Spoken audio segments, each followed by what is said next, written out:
Hey y'all, welcome back. Happy Saturday. I hope you guys are all having a great weekend so far. I am. Today we are back with more Muslim spoken word, and the title of this is Nothing to Do with My Prophet.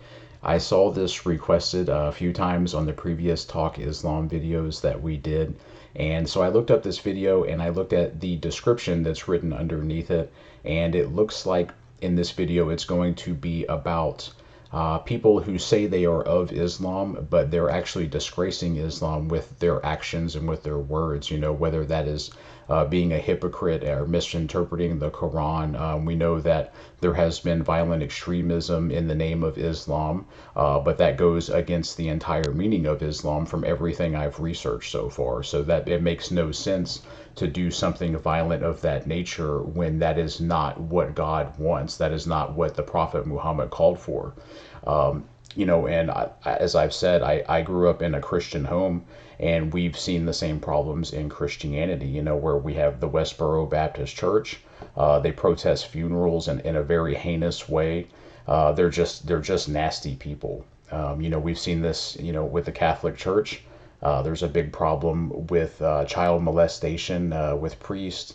You go back to the Catholic Inquisitions. I think the estimated death toll is anywhere from 30,000 to potentially in the millions, where they're, trying to find out if people are witches and, just doing horrible things to their bodies and ultimately killing them. The Ku Klux Klan, they claim to be Christians, but they hate anyone that is not white. And they've committed many murders and just heinous acts over time, and it's crazy, and I know that the news oftentimes can give Islam a bad rap because they keep focusing on that word Islam, the Prophet Muhammad, Islam, as they're talking about these extremists who are clearly mentally ill, So I have no doubt that is incredibly frustrating to deal with. And based off what we've seen, I have a feeling that Kamal here, I saw him in a podcast with Mufti Mink, I believe, and it was very, very entertaining and informative. So yeah, but let me quit jabbering on here, and I'm ready to see this, so let's go. That has nothing to do with my prophet. Please just stop it. It doesn't make any sense. That's not the message he sent. That's not what he meant. That's not why he came. So you can claim as much as you want to, but I assure you the man I follow was not the same. See, I know a man who forbade the cutting down of a plant, who even spoke against those who had burnt an ant. So why is it that I simply can't understand how we claim to follow the same man? I know a man who forbade us from harming the innocent, saying he who does so would not only be prohibited from paradise, but he would not even smell its scent. So please tell me how what you're doing has anything to do with the message that he sent.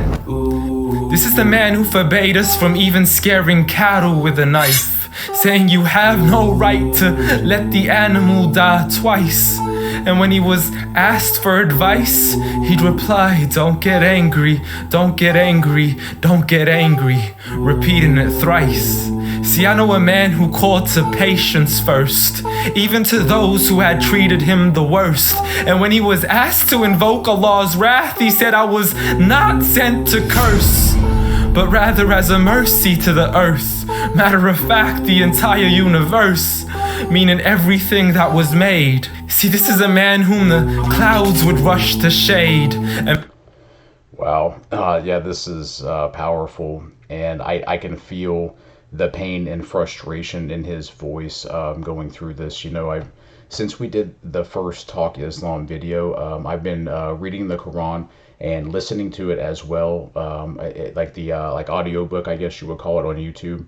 I ordered a Quran that has annotations in it to help me understand a bit better. But everything that I'm reading, it's about peace and love and respect and patience. It's not about forcing people to do things against their will. I think that there's a common misconception that in Islam that women are forced to wear the hijab. And I found out that is not true. The only place that is mandated by law is in Iran and Afghanistan. That's the only two countries that I saw. So yeah, there's many misconceptions here. I'm still learning, of course, but I'm enjoying this. Seeing him stand up for his beliefs is something I respect incredibly. But yeah, let's go, man. That was made. See, this is a man whom the clouds would rush to shade, a man to whom the trees would sway and the birds would flock to seek his aid. For they knew he was a man of justice, a man who would never betray, a man who could be trusted even by those who had wanted him slain. See, Anas bin Malik served him for 10 years, and not once had he heard him complain. For he would never get angry for himself, but only for Allah's sake. And he never responded to evil with evil, but rather he pardoned and forgave. For had he been harsh-hearted, the people would have ran away. So what is it that we still don't understand when we claim to follow Islam, yet we fail to follow this man? I mean, I know a man who was so caring and compassionate, who said that there is a reward in serving all things that are animate. In other words, everything that breathes, whether it be the animals, the trees, and every single human being. I mean, if Allah called him Rahmatan lil Alameen, how dare you call him anything else that contravenes? See, this is a man who said that the Muslim was he who is soft, simple, and lenient. A man who taught us himself to be cautious from falling into extremism. See, he was never given two choices except he chose. I gotta rewind that. Simple and lenient. A man who taught us himself to be cautious from falling into extremism. See, he was never given two choices except he chose that which was easiest. Not for himself, but for his people and their convenience. You know, there is extreme wisdom in that, in you know, not going to extremes in life, especially as it pertains to religion, because people take things so far that they become out of control, and they themselves, it seems like they think they're their own God and that they make the rules, even though the, you know, billions of people are obviously disagreeing with them. And that carries on into many factors in life, you know, even with health and fitness. When you go to extremes, you know, you're going up and it's a good thing, and then you get extreme, and then, you know, your internal organs and everything else, it can start to turn bad when you go too far. And that's like with anything. But yeah, I really like this. I like this guy. The way that he delivers with his emotion, you know, and here, like I said, it's I feel what he's saying. It's not just that I hear it, but I can feel it, you know, and I appreciate it so much. But yeah, let's go. Not for himself, but for his people and their convenience. See, I know a man who advocated for the freedom of the slaves. A man who taught us that the Muslim is the one from whom the people are safe. Not only from his hands, but even from the words that he says. See, this is a man who would never mock, mimic, nor ridicule, nor would he ever publicly rebuke an individual. This is the man I follow, so forgive me if this sounds unusual. But the man I know was so much more handsome, so beautiful. A man who taught kindness to the neighbors, who taught us to serve others without expecting back any favors, to spread peace to those we know and even to the strangers, to walk with humility and to simply ignore the haters. But nevertheless, I know a man who still taught us to stand up for the oppressed. From the men, women, and children who call out to us in distress. I know a man who taught us to fight for these people, but by no means does this mean we have the right to transgress. For those who oppress have nothing to do with his name.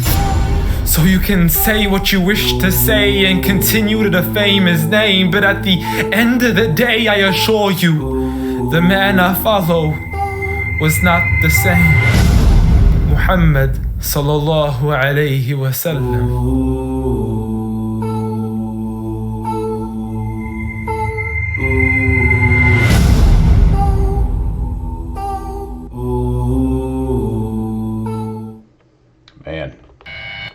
Yeah, that's a lot to take in, and again, all respect to him for doing that, to speak that out just loudly and very clearly. Um, that is just that's just wild, man. Like I said, I've ordered a copy of the Quran. I want to. You guys told me it doesn't matter where I start at, because it all links together. And I saw there was a guy. What was his name? Something. Maybe his first name is Newman or Newman, and I forgot his last name. But I saw a piece on YouTube, and he was saying, basically, like if you surah, that is the name of like that means chapter in Arabic, right? So you can start with chapter one or chapter nine or chapter four and chapter six, and they all link together in this bizarre way. And he said that from his perspective, he's a very educated man. That's not how the human mind works, because we think kind of more A to B. You open a book, chapter one, chapter two, chapter three, and that's how you read it. But the Quran is written in such a way that it kind of doesn't really matter where you start, because it's like, I don't know the right word to use, like not like a circle, but like I don't know, just like everything is connected somehow. So after I get my annotated version and I've read it, I want to order his book. He was saying he has a book that better explains it, and I believe he teaches seminars on that as well. There was something about that was just very, very intriguing to me, and I would like to look into that more. But yeah, again, on this video, that was powerful. It was very enjoyable to watch. Again, just all respect to him for just putting that message out there, without fear of anything, and just saying what needs to be said, and this also needs to be said for Christianity as well. But we know the media, they don't want to put these positive messages out there because they enjoy fear. And whenever they can create crises, it takes attention off of the negative things that they're doing, or if they got caught in a lie.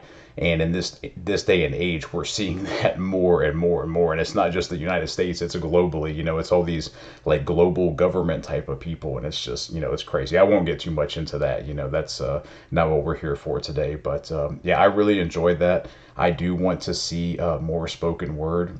So if you guys please keep those recommendations coming, and we will check them out. Thank you, and I will see you guys next time.